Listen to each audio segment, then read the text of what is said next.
भरत गुरुङलाई 32 वर्षको जेल थियो। सिभिल कोर्टले उन्मुक्ति दियो भने पनि मिलिट्री कोर्ट त्यहाँ लाग्ने भनेको थियो, त्यहाँ त्यस्तो फैसला थियो। तर यिनीहरूले पैसा खाएर त्यसलाई छुट गरिदिए। डिबी लामा राज्य मन्त्री भए, गृहमन्त्री हुन्छु र जसले मलाई पक्रेको छ त्यसलाई म सलाम ठोक्न लगाउँछु भन्ने भाग थियो उनको। डर लाग्छ उहाँहरू बोल्दाखेरि त मेरो मुटु ढकढक गर्न थाल्छ। कसलाई कति बेला रिस हुने हो, कसले कतार तल जुत्ता हानिदिने हो, कसले कति बेला मुख छोडिदिने हो। ठ्याक्कै यस्तै केस हो रवि लामी छानेको। यही भनेको उनीहरूले उनलाई पक्राउ गरिदिएको। 101 नेताहरूका कान्छीहरूका कुरा बाहिर आइराखेका छन्। गरिबको छोराले कान्छी ल्यायो भने जेलमा जानुपर्छ, मेरै सालो जेलमा छ। यत्रो ठुलो पराडाको सालो जेलमा, यो अकल्पनीय कुरा हुन्छ। तर छ त्यो ज्ञानेन्द्र साई जस्तो सुकै होस् न, त्यसलाई भालाले रोक्नुहुन्छ। त्यो ज्ञानेन्द्र साई पनि चिन्दिनँ, उसको शैली पनि मन पर्दैन, केही पनि मन पर्दैन। तर ज्ञानेन्द्र साईले आफ्नो कुरा त राख्न पाउनु पर्यो नि। विश्वको सर्वोच्च धरातलको आवाज महाकुलुम अनलाइन टेलिभिजन। त्रिपाठीजी, मित्र स्वागत नेपाल, पालजी, पत्रकार साथीहरू, मलाई आज धेरै नै प्रसन्नता भएको छ कि मेरोभन्दा धेरै राम्रा वक्ताहरू मैले आज सुने। नेपालीहरू यति राम्रो बोल्न सक्छन् भन्ने मलाई प्राय लाग्दैन थियो, किनभने जोसँग क्षमता छ उनीहरू त मञ्चमै आउन पाउँदैनन्। यो देशमा मञ्चमा नआउनु पर्ने मान्छेहरू मञ्चमा आउने, मञ्चमा हुनुपर्ने मान्छेहरू तल हुने हुनाले यस्ता खालका घटना घटेका हुन्। प्रष्टै छ, किनभने ल्याकतलाई मानिँदैन यो देशमा। राइट मेन राइट प्लेस हुँदैन, केही पनि हुँदैन नि। रिवार्ड एन्ड पनिसमेन्ट छँदै छैन। अहिले साधारण मान्छे हुन्थ्यो भनेदेखि महराको कुन हालत हुन्थ्यो होला, कति डन्डा खाइसक्थ्यो होला पुलिसको। महरालाई सलामी ठोकेर बसेका छन् ती पुलिसहरू अहिले। त्यस कारणले यस्तो भएको। ठुलो मान्छेलाई कारबाही नै हुँदैन यहाँ। बरु राजाका पालामा राजाले आफ्नै भाइलाई गोदिएको थियो।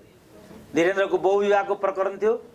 राजकुमार भएर बस्ने कि जागिर छोड्ने भनेपछि उनले जागिर छोड्नेतिर नै कदम चाले। राजकुमार पद गयो, विदेशमा गए, प्रहरीका कैयौँ आइजीहरू खोरमा पठाइए। धीरेन्द्रको एडिसीलाई लगेर 32 वर्षको जेल थियो। मलाई लाग्छ बहुत कम मान्छेले सुनेको छ होला त्यो। भरत गुरुङलाई 32 वर्षको जेल थियो। सिभिल कोर्टले उन्मुक्ति दियो भने पनि मिलिट्री कोर्ट त्यहाँ लाग्ने भनेको थियो, त्यहाँ त्यस्तो फैसला थियो। तर यिनीहरूले पैसा खाएर त्यसलाई छुट गरिदिए। डिबी लामा राज्य मन्त्री भए, गृहमन्त्री हुन्छु र जसले मलाई पक्रेको छ त्यसलाई म सलाम ठोक्न लगाउँछु भन्ने माग थियो उनको। तर उनलाई अर्कै कुनै मन्त्री दिदिए, गृह चाहिँ दिएनन्। धन्न सलाम ठोकाउनबाट चाहिँ त्यो जवान बचे जस्तो देखिन्छ। एकजना महिलाले पनि अहिले यो रोशनी भन्नेलाई साथ दिइराखेको छैन। हेर त महिलाहरू कहाँ पुगे। महिलालाई साथ दिनुपर्छ भन्ने भ्यालु हो हाम्रो। जनजातिले साथ दिनुपर्छ भन्ने भ्यालु हो हाम्रो। मधेसीलाई साथ दिनुपर्छ भन्ने भ्यालुतिर गइरहेको थियौँ हामी। सबमाथि घात भयो आज। जनजातिलाई घात गर्यो, महिलालाई घात गर्यो, मधेसीलाई घात गर्यो। आज फल समग्र समुदायले चाहिँ बिहोर्नु पर्ने यस्तो परिवेश उत्पन्न भयो। यस्तोमा हामीले अत्यन्त संयमित हुनुपर्छ, अत्यन्त जागरुक हुनुपर्छ। र हाम्रो दिनेशजीले भन्नुभएको छ बर्मा आएको कुरा जो भारतको आयो, त्यहाँ यस्तो जघन्य रेप भएको थियो। त्यो बसमा एक ड्राइभरले गाडी कुदाइरहेको थियो, 5 जना भुस्तिग्रेहरू त्यो बिचरा महिलामाथि रेप गरिरहेको थिए। उसको प्रेमिका छेउबाट हेरिराखेको थियो। यो वारदात हो त्यो। त्यसपछि त्यहाँको कानुन प्रणाली नै परिवर्तन हुने जस्तो कुरा त्यहाँ आइराखेको कुरा दिनेशजीले धेरै माथिल्लो तहबाट भन्नुभयो। महाराजी त मेरो त आफ्नै साथी पनि हो। कति दुःख लाग्छ मलाई यो कुरा सुन्दाखेरि। म रातभरि निद्रा लागेन, यस्तो कसरी हुन सक्छ भनेर। त्यसपछि दिनेशजीले जो भन्नुभयो, कसरी यो प्रकरणलाई चाहिँ, किनभने भर्खरै निर्मलाको प्रकरण भइराखेको थियो, भर्खरै चितवनको प्रकरण भइराखेको थियो, एकपछि अर्को प्रकरणहरू यति खतरनाक तरिकाले अगाडि आइराखेका छन्। त्यसपछि हामी कहाँ छौँ भन्ने प्रश्न उठेको। डर लाग्छ। उहाँहरू बोल्दाखेरि त मेरो मुटु ढकढक गर्न थालिसकेको थियो। कसलाई कति बेला रिस हुने हो, कसले कतार तल जुत्ता हानिदिने हो, कसले कति बेला मुख छोडिदिने हो। त्यस्तो स्थिति आइरहेछ देशमा। यो मुलुकलाई फाँसीवादीतिर लैजाने ट्र्याक हो पोलिटिकल्ली। किनभने यस्तो भएपछि अस्वाभाविक स्थिति भन्ने हुन्छ। अस्वाभाविक स्थितिमा राज्यले अझ नराम्रोसँग हात हाल्छ, हस्तक्षेप गर्छ, पोलिटिकल टर्मोइल बन्छ र के हुन्छ भोलि भन्ने कुरा अस्पष्ट हुन्छ। यत्रो लडेर ल्याएको लोकतन्त्र, जनयुद्धको पनि यी छ विषय, जनआन्दोलनका विषयहरू यी छन्। तर हामी त्राइमा हुनु परेको छ भनेदेखि यो कस्तो लोकतन्त्र हो, यो कस्तो जनयुद्ध हो। स्वागतजीले त जे भन्नुभयो हेर्नुहोस् त, एउटा पशुको प्रक्रियासँग लगेर जोडिदिनु भयो र उनीहरूले योभन्दा अरू गर्नै सक्दैनन् थिए भन्ने उहाँको निष्कर्ष आयो। कति खतरनाक निष्कर्ष हुन्छ यसले। के भइरहेछ यो देशमा? नेताहरू नै जब यस्तो किसिमको कुराको लागि पर्याय बन्छन् भनेदेखि त्यो समाज कहाँ छ? यो खालको प्रश्न आज यो महरा प्रकरणले उत्पन्न हुन पुगेको छ। ठ्याक्कै यस्तै केस हो रवि लामिछानेको। यही भनेको हुनाले उनलाई पक्राउ गरिएको थियो। जे यी युवतीले भनिन् त्यहाँ त्यो मर्ने मृतकले पुडा सैनीले त्यही भनिरहेको थियो, मलाई मर्न बाध्य गरायो अनि म मरे। यसको सम्पूर्ण दोष रवि लामिछानेको छ। यहाँ पनि त्यो महिलाले पहिलो भिडियोमा ठ्याक्कै यही भनिराखेको छ। त्यसकारण दिनेशजीले भन्नुभएको सबै मान्छेहरू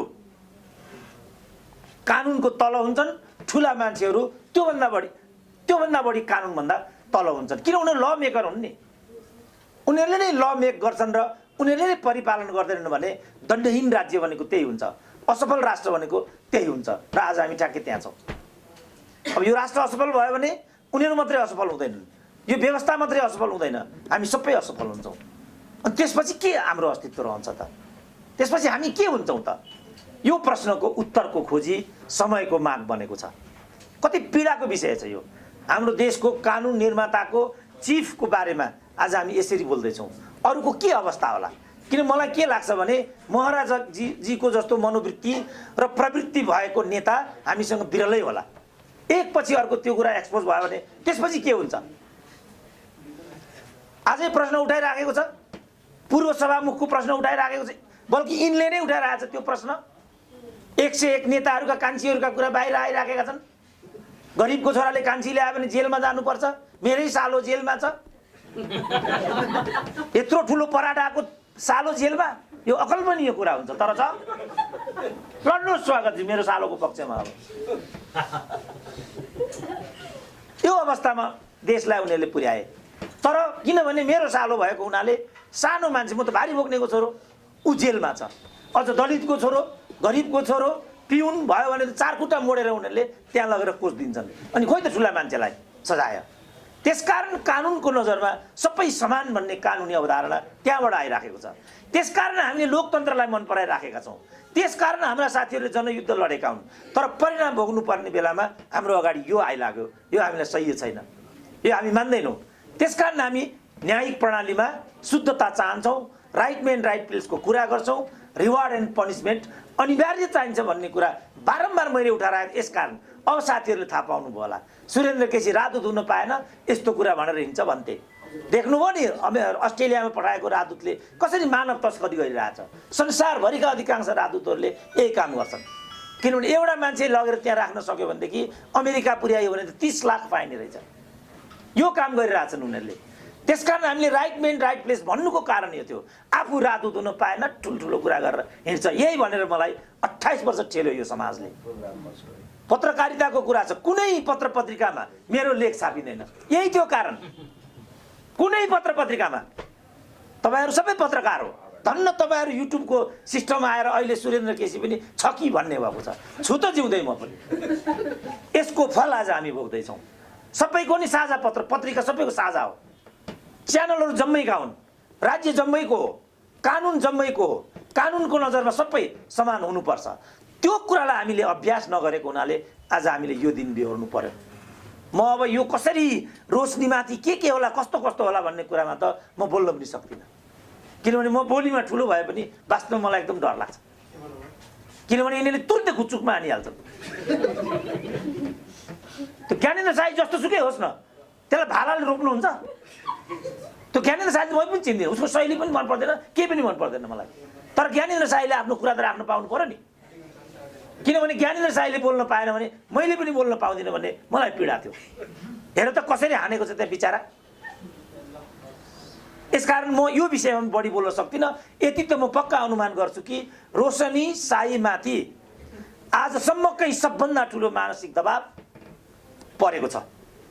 त्यसपछि उनले बयान फेरेकी छिन्। यो राम्रो कुरा होइन। स्वागतजीले जे भन्नुभएको छ ठ्याक्कै त्यही कुरा हो। त्यसकारण दिनेशजीले भन्नुभएको यदि हाम्रो यो मेसेज बाहिर गयो भने यो राज्य साह्रै नै तल्लो स्तरको भन्ने हुन्छ। अन्तर्राष्ट्रिय विमानस्थलहरूमा जहाँ नेपालीहरू पुग्यो त्यहाँ पक्राउ खाने स्थिति आउँछ। मेरो त एउटा फोरकास्ट के छ भने 10 वर्ष पछाडि कुनै पनि नेपालीले संसारको कुनै सभ्य मुलुकमा भिसा पनि पाउँदैन। दिनेशजीले पनि पाउनुहुन्न मैले देख्दा। त्यस्तो ठाउँमा यिनीहरूले हामीलाई पुर्याइदिए।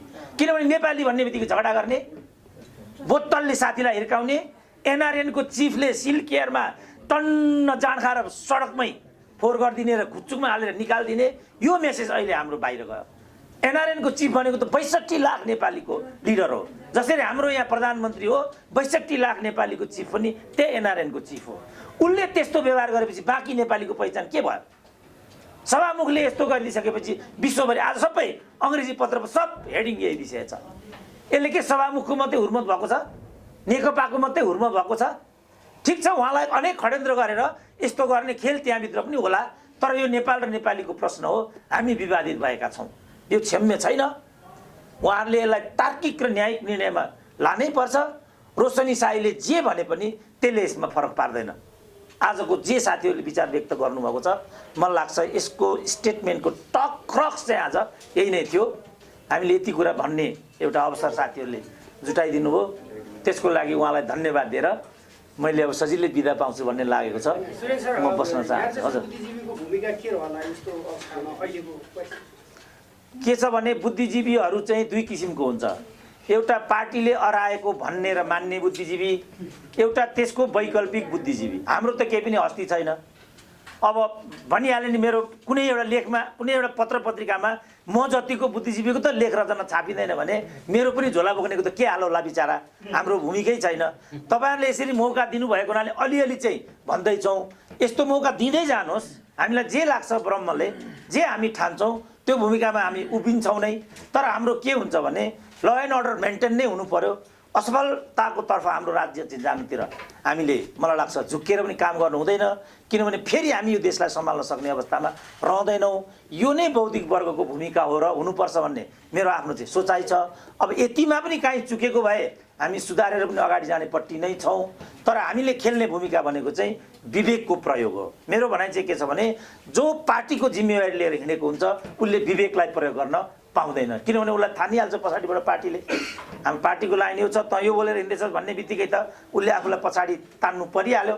त्यसकारण मैले बारम्बार भनेको यो पत्रकारिता, नागरिक समाज, बौद्धिक वर्ग, कूटनीतिक क्षेत्र, कर्मचारी तन्त्र, प्रहरी चाहिँ राजनीतिको शिकार हुनुहुन्न है। अब अघि दिनेशजीले कुरा उठाउनु हो नि त, कति ठाउँमा प्रहरी चुक्यो भनेर। निर्मलाको केसमा यही प्रमाण चुकाउने कुरा भएको थियो। निर्मलाको केस सिद्धियो। त्यसपछि पुडा सैनिकको कुरा आयो, त्यही भयो। त्यसपछि अब यो ज्ञानेन्द्र शाहीको कुरामा त्यही भइराखेको छ। अब यहाँ आयो ठ्याक्कै त्यही कुरा भएको छ, प्रमाण मेटाउने। अब प्रमाण मेटाएपछि के पनि आधार रहँदैन। प्रहरीको पहिलो हुन्छ कि प्रमाण जुटाउने र त्यसलाई संरक्षित राख्ने। यहाँको प्रहरी चाहिँ कस्तो काम गर्छ, सबैभन्दा पहिला प्रमाणहरू मेटाउने। यो त प्रहरीले गर्ने काम होइन। किन उसले यो गरिरहेछ भने उसले व्यावसायिकताबाट आफूलाई च्युत गरिराखेको छ। विभिन्न फ्याक्टरहरू त्यहाँभित्र पनि छन्, त्यसमा पनि डिबेट गर्न सकिन्छ। किन त्यहाँ पनि राइट म्यान राइट प्लेसको सिस्टम छैन, रिवार्ड एन्ड पनिसमेन्टको सिस्टम छैन। हाम्रो आँखा अगाडि नवराज सिल्वालाई कसरी घोडामा लिएर चढेर खेदे दलहरूले हामी देखिराखेका छौँ। त्यसपछि प्रहरी पनि राम्रो काम गर्दा रिवार्ड हुने हो कि नराम्रो काम गर्दा रिवार्ड हुने हो भन्नेमा कन्फ्युजनमा छ। त्यसकारण बौद्धिक वर्गले यो तरिकाले भूमिका खेल्नुपर्छ भन्ने चाहिँ मेरो आफ्नो दृष्टिकोण छ। डाक्टर साहब, जस्तो तपाईँको वाम आन्दोलनमा यति ठुलो अध्ययन छ, यो घटनाले नेपालको वाम आन्दोलनलाई कतिको असर गर्छ र यो व्यवस्थाप्रति नै कस्तो छ? सँगसँगै विदेशमा यस्ता घटनाहरूले के असर गरेको छ? केही छ जस्तो राज्यको अझै सरकारको 5औँ तहमा रहेको मान्छेले यतिसम्मको? अब विदेशमा त 10 वर्ष अगाडि आइएमएफका चिफ थिए फ्रेन्च नागरिक। तिनी चाहिँ धेरै नै राम्रा प्रतिभा भएका हुनाले 10 वर्ष अगाडि फ्रान्सको राजदूत हुने भनेर न्युयोर्क एयरपोर्टमा आइपुगे। तर उनी अलिकति अमेरिकी लब्बीबाट अलिक टाढा खालको व्यक्ति भएको हुनाले फ्रान्सको राष्ट्रपति भयो भने त असजिलो हुन्छ भन्ने हिसाबले त्यहाँ एकजना ब्ल्याक लेडी चाहिँ खडा गरियो र करिडोरमा यसले मलाई रेप गर्यो भन्ने एउटा प्रपञ्च खडा गरियो। अमेरिकाको नियम चाहिँ के रहेछ भने त्यो हुने बित्तिकै दिनेशजीलाई प्रत्यक्ष थाहा छ, ठ्याक्कै हतकडी लगाइहाल्नु रहेछ। त्यो मान्छेलाई ठ्याक्कै हातकडी लगाइयो र उनको आइएमएफको जागिर पनि गयो, चरित्र पनि सिद्धियो, जेलमा पनि परे, फ्रान्सको राष्ट्रपति पनि हुन पाएनन्। तर 4 वर्षपछि आएर ती लेडीले के भनिदिनु भने मैले $1.5 लाख खाएर त्यो मान्छेलाई यो गरेको थिएँ भनेर उनले। त्यो हुँदैन भन्ने कुरा होइन, यस्ता कुरा बाहिर देखिएका छन्।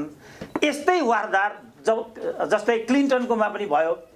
क्लिन्टनमा लिउन्स्कीले राष्ट्रपतिसँग पहुँच बनाइन्, लगभग यस्तै खालको गरिन्, विषय बाहिर आयो, महाभियोगका कुराहरू पनि भए। त्यहाँ चाहिँ लेडिज फर्स्ट भन्ने हुँदो रहेछ। मिसेस क्लिन्टनले भइगयो, मैले एकपल्टलाई यिनलाई माफी दिएँ भन्ने कुरा भयो। पछिबाट सीमित दण्ड गरेर, किन महाअभियोग लाग्नेवाला थियो क्लिन्टनलाई, तर सीमित दण्ड उनलाई दियो र उन्मुक्ति उनले पाए। संसार अनेक यो त यस्तो चिज रहेछ कि, यो त कस्तो चिज रहेछ, कहिलेकाहीँ मलाई यो के हो भनेर छलफल गर्न पनि मनपर्छ कि मलाई। यसमा हरेक मान्छेहरू चुकिराखेको देखिन्छ र फसिराखेको देखिन्छ। माथिल्लो तहको मान्छेले चाहिँ, ओहदाको मान्छेले चाहिँ कुनै पनि हालतमा चुक्नुहुन्न भन्ने दृष्टान्त दिनको लागि यस्तोमा कठोर सजाय दिने अन्तर्राष्ट्रिय अभ्यास छ। अब हाम्रो नेपालमा पनि कठोर एउटा यसमा कदम नचाल्ने हो भने यस्ता कुराहरू फासफुस भएर जान्छन्। मान्छे भनिरहेछन् शेरबहादुर तामाङले कत्रो गरेका थिए, यत्रो त होइन नि उनको त, फिस एउटा बोली मात्रै फुस्काएको हो, बिचरा सधैँको लागि अपाङ्ग भयो उनी। यी हामी देखिराखेका छौँ। अरू 4-5 जनाको क्रोनोलोजी पनि आयो, अझ ठुल्ठुला मान्छेहरूका कुराहरू पनि यसमा छन्। त्यसकारण हामीले यसमा गम्भीर हुनु बाहेक हामीसँग केही पनि विकल्प छैन। जहाँसम्म वामपन्थी आन्दोलन भन्ने कुरा हो, मैले यसैमा पिएचडी गरेको थिएँ, यो चाहिँ पढे लेखेका टाठाबाठाको यही खालको व्यवहार गर्ने आन्दोलन हो भन्ने मेरो निष्कर्ष हुन्थ्यो। अब यस्ता कुराहरू बार भइराखेका छन् जो यो आन्दोलनको लागि शोभा नदिने विषय हो। अब मलाई दुःख त लाग्छ, किनभने मैले यही आन्दोलनमा काम गरेँ, यसैको म हित चिताउँछु, तर यस्तो कुरा मैले भन्नुपर्छ, एकदम पीडा हुन्छ मलाई। तर आन्दोलन नेतृत्वको चरित्रमा मौलिक रूपान्तरण भएन भने हुने कुरा यही हो। व्यवहारले त्यही कुरा देखाइराखेको छ। यसमा साथीहरूले शुद्धिकरण ल्याउनु भएन भने निश्चय नै आन्दोलनले अहिले नै कति प्रश्न उठिसक्यो त। हिजोदेखि भनिरहेको थिए, शेरबहादुरले भनिरहेको थिए अब कम्युनिस्टको सरकार भयो, यहाँ हाँस्न पनि पाइँदैन, बोल्न पनि पाइँदैन, एक ठाउँबाट अर्को ठाउँबाट जान पनि पाइँदैन, यस्तो भन्थे। त्योभन्दा अगाडि के भन्थे कम्युनिस्टले? बुढाबुढी पनि भन्दैन, फलानु पनि भन्दैन, दिदीबहिनी पनि भन्दैन, यस्तो भन्थे। मनमोहनले 100 को भत्ता राखिदिएपछि चुप लाग्ने अवस्था त बनेको थियो, फेरि यस्तो कुरा हुन थाल्यो। आन्दोलनलाई त्यसले असर गर्छ। साथीहरूले यसमा आफै विचार गर्नुपर्छ, के ठिक हो के गलत हो। हामीले त एउटा देखाइदिने मात्रै हो, आचरण गर्ने त उहाँहरूले नै हो। हामी देखाउँछौँ, उहाँहरूले हामीलाई नि दुश्मन ठान्नुहुन्छ। महिला दरबारिया भनेर घोडामा चढेर लखेट्नुहुन्छ। त यसले त कसैलाई पनि ठिक ठाउँमा पुर्याउँदैन। यो अझै उहाँहरूले आफै विचार गर्नुपर्छ होला भन्ने मेरो आफ्नो विचार हो। साथी भन्नुभयो, इतिहास हेर्दा कृष्ण महरा कस्तो देखिन्छ? महरा होइन, महरा त मैले देखेकोमा अत्यन्त राम्रा मध्ये एक हुन्। यो हुनुपर्ने कुनै कारण छैन, अवस्था छैन। अब कसरी उहाँ यहाँ आइपुग्नु भयो, कसरी उहाँले यो गर्न सक्नुभयो?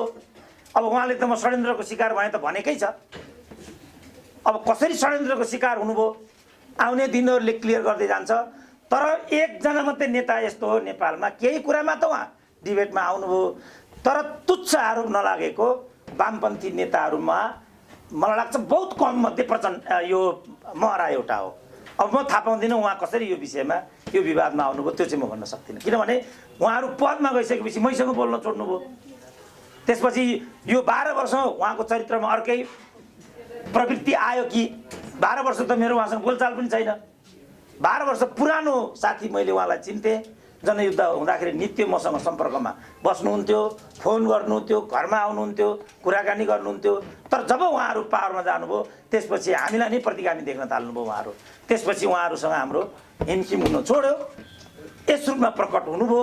अब कसरी यस्तो हो त्यो चाहिँ म भन्न सक्दिनँ। विश्वको सर्वोच्च धरातलको आवाज महाकुलुम अनलाइन टेलिभिजन।